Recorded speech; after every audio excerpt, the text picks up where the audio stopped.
Hey guys, today I'm going to be asking you guys a few questions, and one of them I'm going to ask is, how many of you here have ever heard of CTE before? I have. No. I've heard of it, but I'm not sure exactly what it means. Okay. I played football for most of my life, and it wasn't until just recently that I actually found out what CTE is. CTE is an ongoing issue that the NFL is dealing with, and they're going about finding new ways to prevent players from getting it.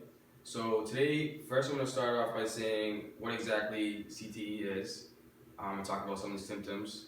Then I'm going to explain the new rules put in effect by the NFL to prevent players from getting CTE, and then I'm going to start talking about where the NFL is heading in the future. So what is CTE? CTE is chronic traumatic encephalopathy, and it is caused by repetitive brain trauma that triggers progressive degeneration of brain tissue. It was discovered by Dr. Bennett Amalu, and just recently we have seen a number of players that have been being diagnosed with it. We have seen a number of players that have committed suicide and donated their brain to research, and we're starting to learn a lot more about CTE every day. Some of the symptoms of CTE include memory loss, confusion, impaired judgment, suicidality, dementia, depression, and numerous other symptoms. In the Journal of American Medical Association, 110 players, 110 out of 111 former NFL players who donated their brains to research were diagnosed with CTE. That's 99% of them. The only way that they can find CTE in the brain is post-mortem. So there's no way of finding players with CTE when they're still alive. The only way right now is after they're already dead.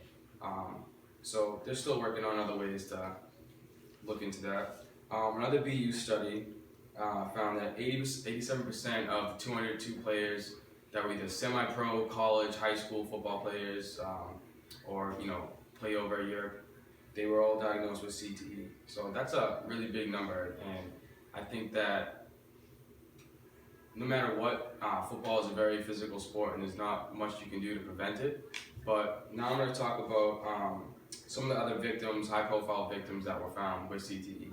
The first high-profile case was Mike Webster, and he was an offensive lineman for the Pittsburgh Steelers.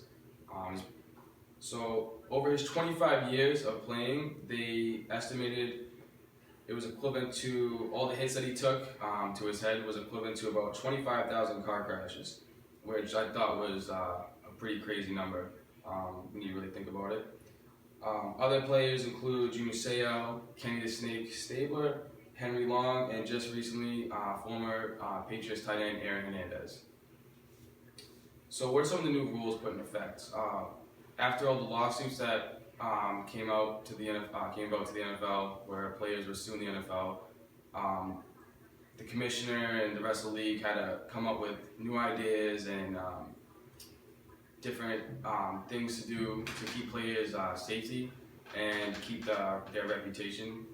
And so we have different types of penalties. We see right now if another player hits another player with the crown of his helmet, or like a defenseless receiver, that'd be considered a helmet-to-helmet hit. We already have all these different penalties that are put in place, like protecting the quarterback.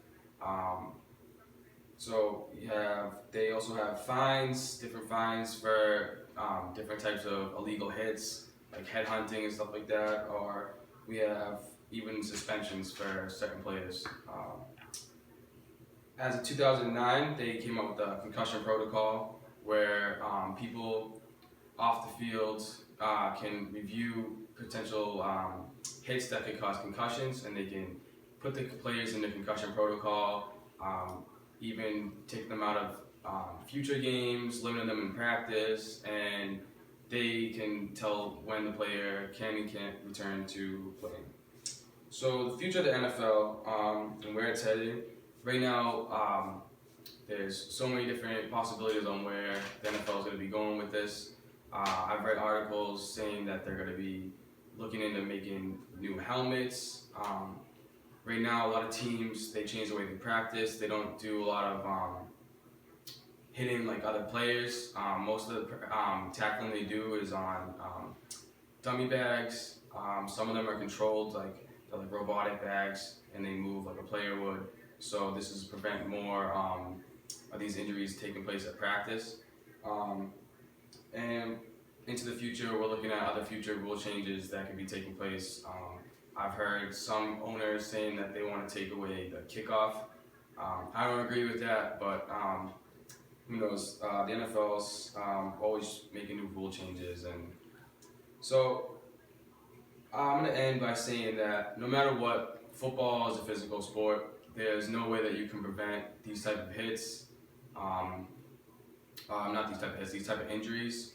I still think that there's a lot of flaws in the rules, to be honest. I do think that there's certain plays that shouldn't take place. I do think there's some type of what people consider dirty hits. I do think those the game can go without those. But in all reality, I don't think there's any way that you're going to be able to prevent every type of injury.